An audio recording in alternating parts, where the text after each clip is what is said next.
Achieving LTV greater than CPI is the foundation of success in mobile. But how do you consistently achieve that? Hello and welcome to Growth Masterminds. My name is John Koetsier. This is the podcast for growth marketers. Yeah, you want higher LTV than your CPA, of course. What else would you want? But do you have a strategy to ensure that that happens consistently? Today, we're chatting with a 15-year veteran in digital marketing who's worked out a way to get good results time after time after time. His name is Roberto Sbrolla, and he's head of growth at AppAgent. Welcome, Roberto. Thank you very much, John, and happy to be here. Awesome. I'm happy to have you as well. Looking good. Love your background. Love the plant. So few people have like life in their backgrounds, and you've got some, so that's wonderful. Hey, we're going to talk about LTV and CPI. Obviously, that's the foundation of success in mobile games, but it's easier said than done. Yes, absolutely. I think that what we see in the market, that it's so saturated, that it's so difficult to break in. And as in real life, I think that everybody needs a plan, substantially. And you need a strategy to make it happen, to have a successful business. And I think we need to acknowledge that nowadays the ROAS is still the king metrics for mobile games. So you want to money back from the investment that you do. And we have to as well say that paid user acquisition is still the growing giant if you really want to have a scalable business. Sometimes you have some indie developer that can get viral, can get the niche, but if a game studio want to make it, really has to have a strategy plan behind what they are doing. So I think that the strategy comes to the point that you really need to know how to tweak the LTV and the CPI in your favor. So makes sense. Everybody wants to go viral. Everybody wants the organic success story. You know, ASO did it all for us. We hit a wave just at the beginning. We surfed it. That's wonderful. It's not a consistent thing.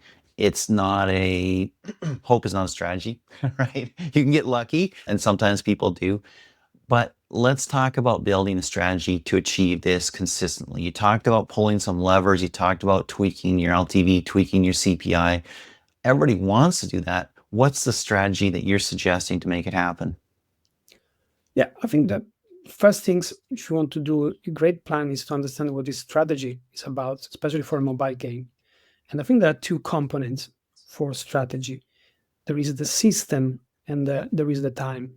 So, talking about system, you have to understand where you want to compete.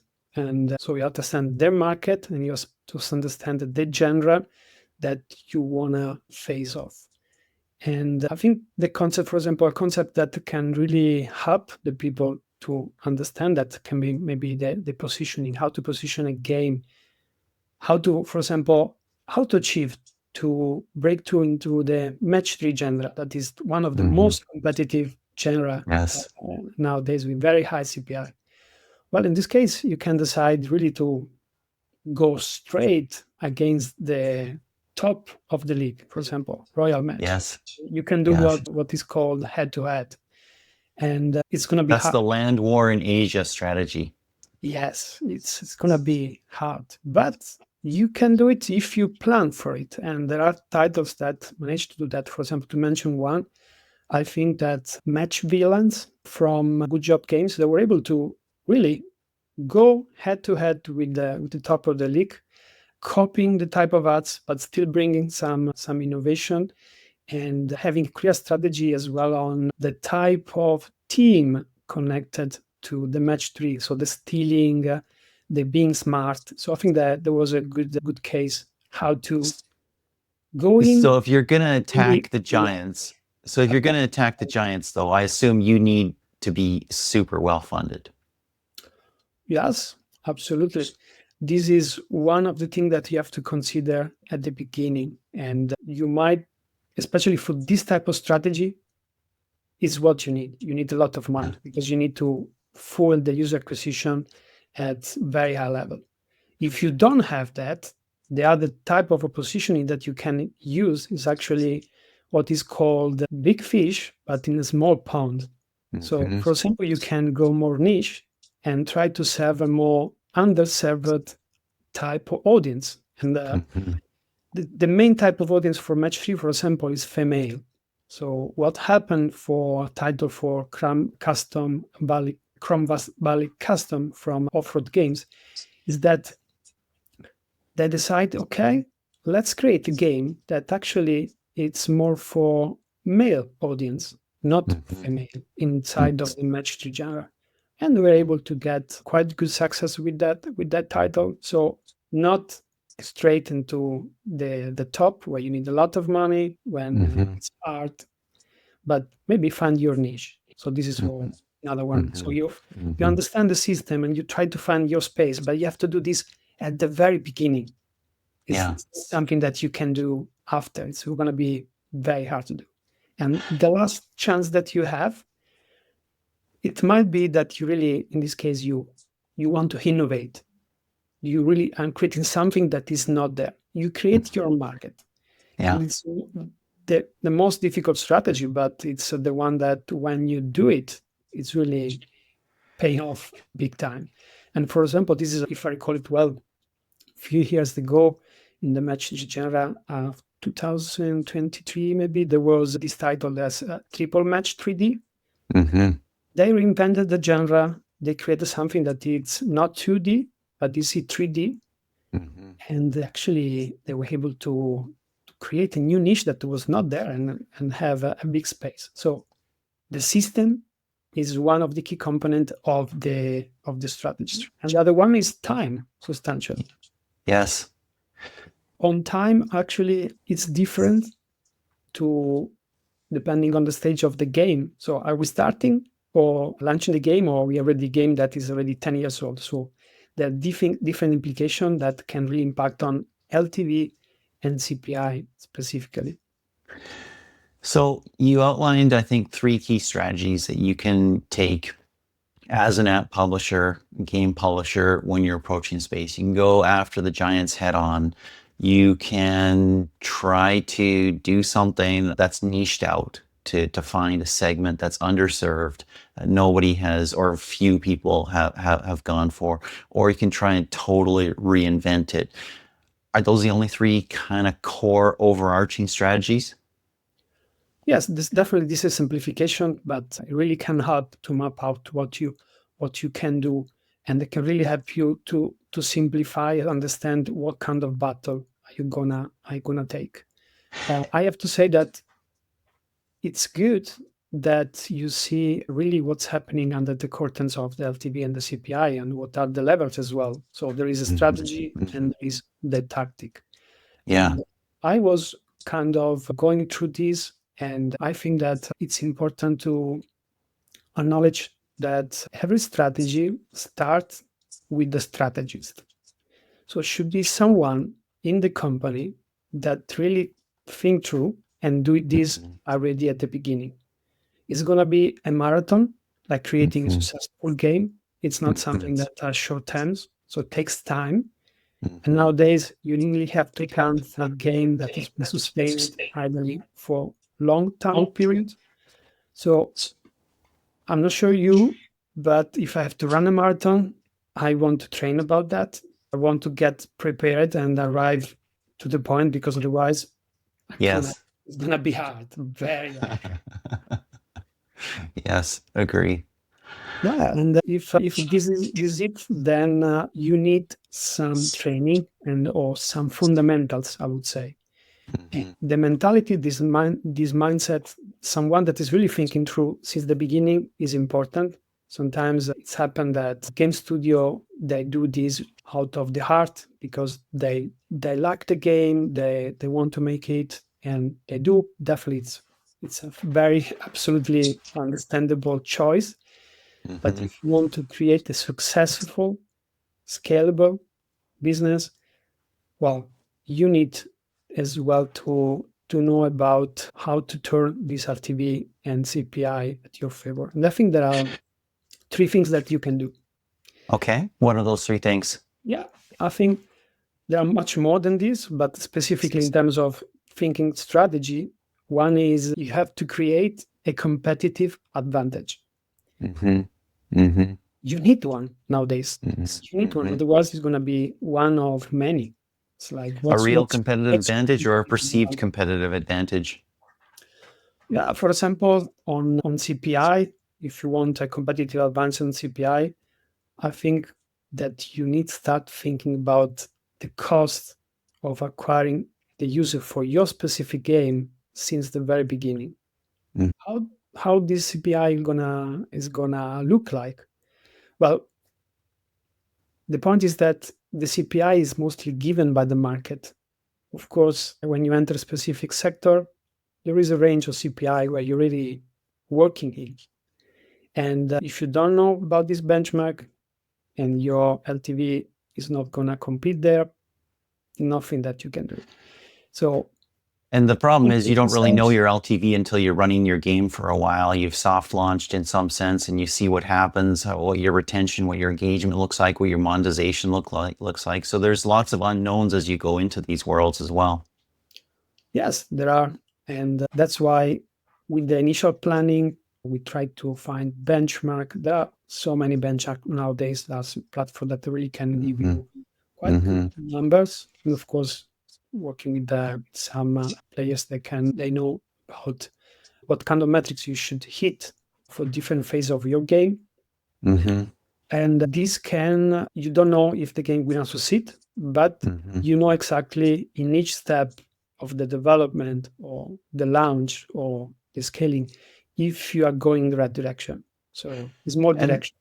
yeah, and there's also levers that you can pull in terms of CPI, right? Like if you're just going out on the open market and you're buying ads, there's a level there. There's a price there for games, for apps, for different verticals, for different genres, right? But if you've got an IP-based game, typically you can achieve a much lower CPI if that IP is being continually refreshed and if the creator of that IP is actually helping to market, right? So it's a movie franchise and every few years a new one comes out or something like that, or it's an ongoing TV series or something like that. Of course, a lot of people are chasing that as well, but so there are a couple levers there as well, correct?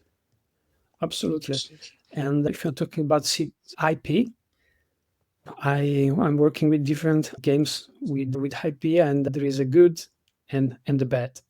And the good is that, of course, they have already some audience. Sometimes they are very in love with the characters or with the Yeah, team.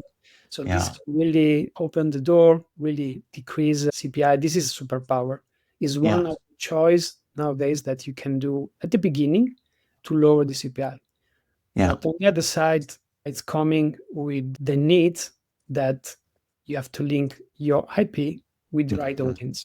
And doing some audiences, sometimes we discovered that there was some decision to create a game with a specific IP, but there was a total mismatch in between game core mechanic and the type of audience. Leading really to I can see that. and no, Yeah, because it was leading to very high CPI, yeah, that can compete with the LTV. yeah. So yeah, I could see that. That's part of knowing your audience, right? That's part of knowing your target, right? And so if you're gonna do an IP deal, you better investigate, you better understand who are the people who are fans, what are they like, what are they interested in, right? And if it's Star Trek, that's going to be a very different thing than if it's Real Housewives of Silicon Valley or something like that, right? So getting the right gameplay is critical. yeah, I agree with that.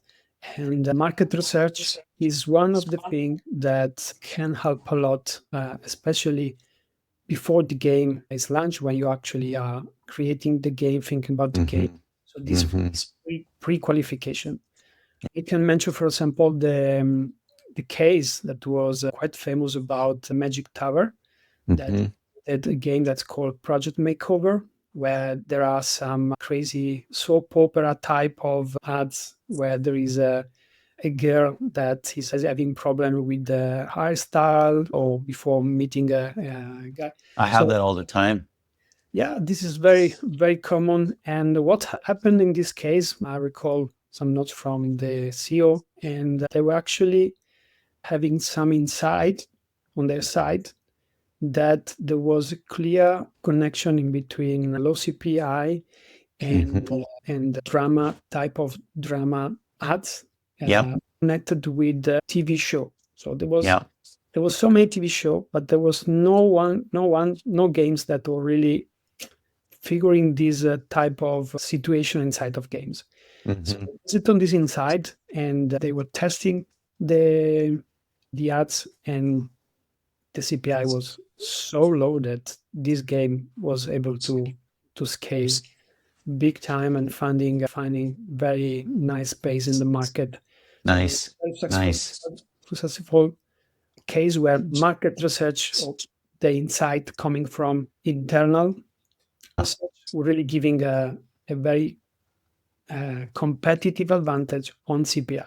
That Yeah. was well, So we're focusing in this first part of our conversation on levers on CPI. We're going to get to LTV. We're going to talk about that in a bit as well. There's probably a couple others, right? There's going to be your media mix, your ad networks that you pick and choose that you go with. Some and you're going to have some different options there, right? Some are making some early bets on CTV, and they're actually finding a pretty kind of blue ocean type of competitive environment there in some cases right now and doing quite well. Many are, of course, focusing on the tried and true in-game ads for my game, right? And working with AppLove and Unity and others. And of course, you can go with the Metas and the Googles of the world and Apple search ads or Apple ads, as it's now called, right? And all those have different cost structures. That's another lever. And another lever, of course, is creative. And if you can have that unicorn creative, that amazing creative, that incredible grab them out of the seats and pull them into the game creative, then that is something that can reduce your CPI as well. Anything else that you see there on the CPI side before we turn over to LTV? there are so many levers. I would say that at the early stage, before starting the development, or even at the very beginning, when maybe you have an MVP, that's something that you can play. We see a lot of demand for what we call marketability test. Mm-hmm. Essentially, you have an idea, it's there, you have shape and form, you have your core loop, maybe you create even the game. Mm-hmm. But now is the question to start having the response of the market. Yep. Yeah, Yeah. you start seeing that your CPI, it's not maybe not that good. So what you do? So as fast as possible, you maybe even investing a lot of money creating the game, you want to validate that you have the CPI. So this Mm-hmm. ability test can really help to understand, for example, which team or which visuals or which characters that really can lower the CPI as much as possible. So this definitely Mm-hmm. Mm-hmm. it's important. Another one Mm-hmm. that I'm going to mention that can really help a lot the CPI side, and it's about mini games. Mm-hmm. This is a trend, but the key point here is that when you integrate the mini game inside of the game itself, so is when the magic happen, because you can, of course, you can start validating with the fake cards, where it Yep. means you are representing something that is not there. But when you Yes. show a mini game that is kind of simplification that the user can really grab very well in the ads, in the credits, and then they find these in the game itself. So it's where you have the most of the impact on both CPI and retention. Mm-hmm. Then Mm-hmm. no mismatch in between what you see in the ads and the game. And this is where the magic If happens. you do it right, and I've deleted games so quick when that playable ad, it showed me something completely different to what I actually saw when I got in the game. And I thought, okay, out. Right. So if you get it right, if you do it right, it can absolutely be amazing and incredible. Okay. So we got to talk a little bit about the other side. Obviously, you want your CPI to be as low as it possibly can be while still providing quality players, quality users, quality customers to your game or app. Everybody wants that. No question about it. There's also levers that you can pull on the monetization side, on the LTV side, and other things like that. Talk about some of those. Yes. At the very early stage, we had different, I think there are different levels. On the early stage, before you launch the game, and that's something that after the game, it's already out there. If you're talking about levels that are before launching the game, we are discussing about the sync with the demand, so the market research, or as well the type of monetization that you would like to do. For example, nowadays companies are talking about hybrid monetization. This is something that is a need, especially for games that were hyper casual, where have kind of strong monetization but really short time. They're Mm-hmm. trying to mix this with in-app purchase. And so you have to think that nowadays already this is a shift, or at least it's important to have the LTV as high as possible to actually to make it. And then maybe you can make it alone with ads. So you really have Mm-hmm. to start since the beginning account that you will do some IP and especially live ops. So the structure of the team and even the code itself have to Mm-hmm. really think since the beginning about this element. Yeah. And then, of course, if talking about when the game is published, something that I see many times doing audit for mobile games is that people are still not using ROAS campaign. So there are some type of campaign that really makes the difference, because that type of campaign is really making the difference in between bringing user with one level of retention or the other. And Mm-hmm. retention means one ROAS and the other. So way profitable campaign or slightly profitable or unprofitable campaign. So this starts already by selecting the right type of campaign. And When you say selecting the right type of campaign, are you saying select the right type of campaign with your ad network, with Meta, with Google, focus on yes, ROAS versus, okay. yes, inside each channel there are many type of campaign. Can be even CPI, campaign based CPA by event, or ROAS campaigns or value based campaign.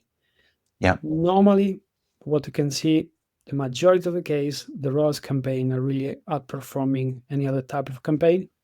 There are some cases where still the other campaign type of campaign are important or can be tested, but it And it really depends on your game flow as well, right? If you can use that type of thing, perhaps you monetize over a longer period of time, right? And that's not a strong enough feedback loop in the short term, right? So there's some challenges there potentially. But what I do like about a ROAS focused campaign is simply turning your money over. Because if you're looking at growth, fundamentally at some level, if you take time out of the equation, it doesn't really matter how long it takes to achieve your LTV or to get your money back so you can reinvest in growth. But it really does matter actually, because do you want to grow slowly or do you want to grow quickly? If you turn your money over quickly, you can reinvest in growth and do 50 campaigns a year versus 10 or something like that, correct?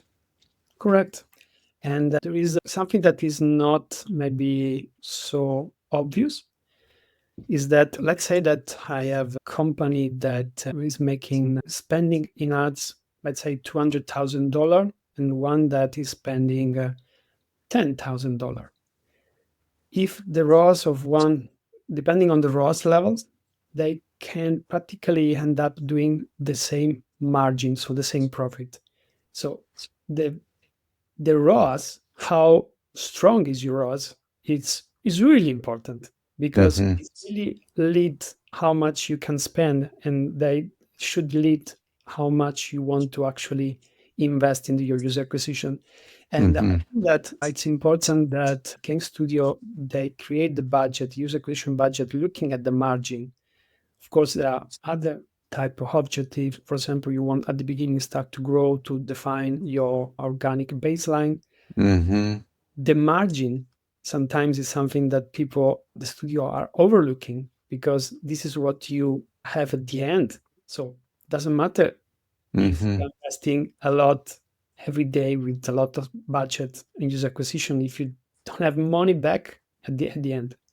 Yeah. So margin is a silent killer, and it's very important. So LTV must exceed CPI, but LTV has to be high enough to sustain the business. So Yes. this is absolutely key.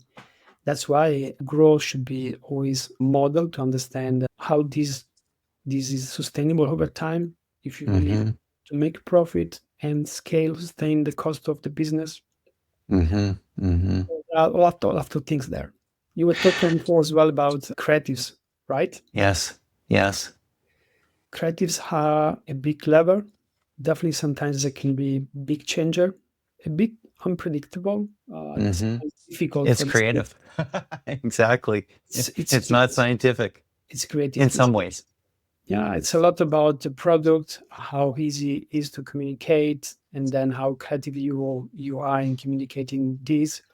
And it's having, I think it's about to find the winner substantially, and it's important to have a process to achieve that.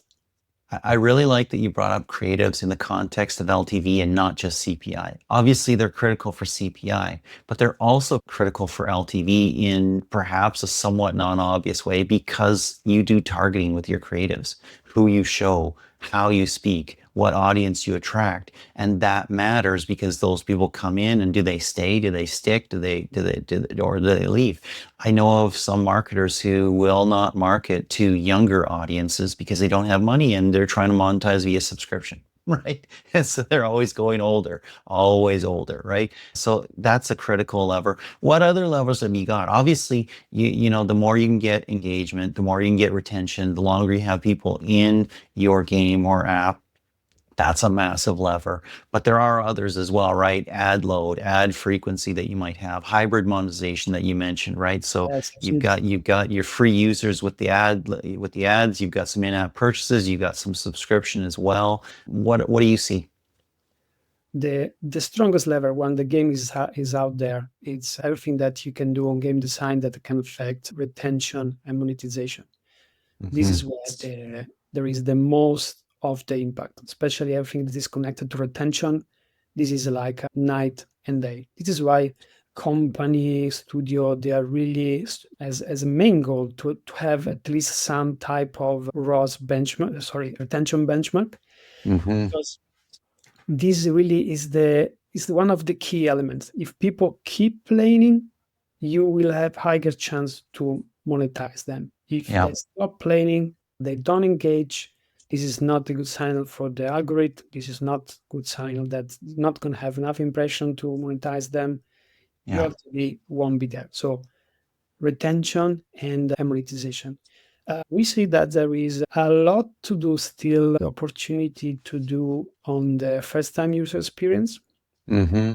Hmm. Actually conducting different type of audit on this spectrum, and there are still a lot of opportunity there. This is the first time that someone engaged with the product. There are so many mismatch with expectation. There are some many UI that are not able to let the user to really understand the game. Uh, Hmm. so many things that can be done here to improve really the early engagement with the product. So product wide, this is a very important part, and it goes from the tutorial, is going from beginning all sort of requests that you do to the user. Activate the notification when has Hmm. for has permission, yes, when, and then when it's too much, it's not good. So crafting this first part, I think it's quite important. That can really bring a lot of compound effect overall, because the highest is the retention at the beginning of the curve, Hmm. the Hmm. better will be. And so I think this is a very key aspect.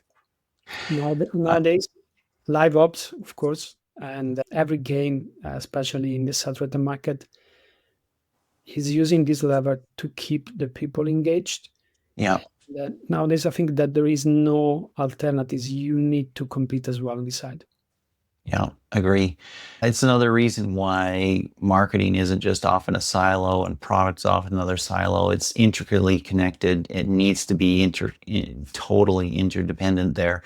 Absolutely makes sense. I have this metric. I've mentioned it before on the Growth Masterminds podcast, taps to fun. It's not a metric that really exists out there, but it's like that first time experience, that onboarding experience that you mentioned, right? Like how quickly is somebody having fun? So obviously that's relevant to a game. It's actually relevant to any kind of app as well. Taps to actually getting stuff done, right? How long does it take once I'm in your app or game for the first time till I'm achieving what I want? what I hoped for when I hit install, right? And that's really critical. But you can't just jump right into something and somebody has no clue what to do. So there's a real art to an early onboarding experience. It's a challenging problem. Yes, it is. And I think it's interesting one definition that I was reading about fun. It's very difficult to define fun, but definitely what about that fun is that we need to let's take what is not fun and you will have at the end just the fun. So Hmm. let's remove all the friction from the user. Let's remove all the unfun, and you will get substantially the user to be in the flow. That is other concept connected to really be able to enjoy the game and Yeah. to be in this moment where you learn, you experience the game. There's a lot of connection in between having fun and learning, actually. Funny thing is that that's a very different thing for different users. And so you have to have either you pick a segment that you're going for, and that's relevant through your creative and your acquisition strategy, as well as your actually onboarding in your game, or you have sort of a multivariate game or app experience where different types of users and different segments can experience different things. For instance, I'm not a builder. I'm not a fan of, like, when I want a game, I just want some quick fun for 5 minutes and then I can get back to work and do other stuff, right? And so I'm not looking to, oh, let me design this ship, this car, this robot, this gun, and add this. I just want to play, right? So that's obviously a little more casual than maybe some hardcore, mid-core type stuff. But some games offer both experiences, but then kind of drive you down different roads depending on what you've indicated you're interested in, right? So as you get more sophisticated, you can appeal to multiple different segments. Yes. And I think that something that studio are not doing that much is to consider as well the social aspects of the game, and especially that this aspect that can really trigger as well some virality. What is Mm. happening is that, yeah, studios they tend to add virality or the social elements later on. Mhm. But if you want to help the LTV, so the effort of having social feature on retention or virality that really can bring more user in and creating this Mhm. network effect, that quite strong actually. And in terms of social feature, for example, I recall the introduction of these teams challenge leaderboard from Royal Match. And they have these quite early in the first time user experience. And this is connected definitely to a big spike on revenue and retention from their side. So it Mhm. seems that this having these, you don't play alone, you play with someone, and there's Mhm. this interconnection, that reciprocity system as well.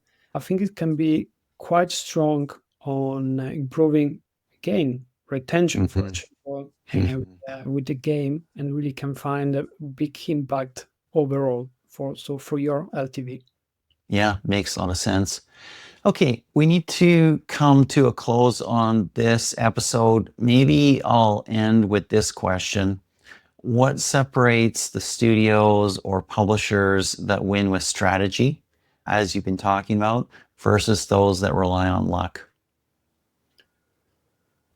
Strategy and luck. I would say that it's about percentage of success. Um, Mhm. I really liked still a lover, like a romantic that indie developer myself, that I really would love to have my game and be successful. Yes. Yes.